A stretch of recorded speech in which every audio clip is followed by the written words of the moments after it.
একটা প্রশ্ন করি, শেষবার আপনি ফোনটা হাতে নিয়েছিলেন শুধু সময় দেখার জন্য, কিন্তু 5 মিনিট পর কি সত্যিই মনে ছিল ফোনটা কেন হাতে নিয়েছিলেন?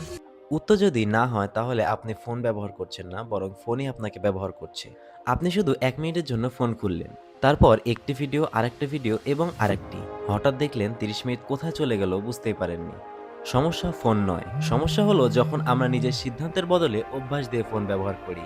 প্রতিবার অকারণে ফোন আনলক করা, প্রতিটি নোটিফিকেশন দেখার তাড়া ধীরে ধীরে আপনার মনোযোগকে দুর্বল করে দিতে পারে। ভাবুন, প্রতিদিন যদি 1 ঘন্টা অপ্রয়োজনে স্ক্রল করার বদলে যদি নতুন কিছু শেখেন, 1 বছর পর কি আপনার অবস্থান একই থাকবে?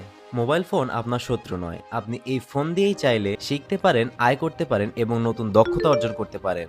প্রশ্ন একটাই, ফোনটা কি আপনার লক্ষ্য পূরণে সাহায্য করছে নাকি আপনার সময় নষ্ট করছে?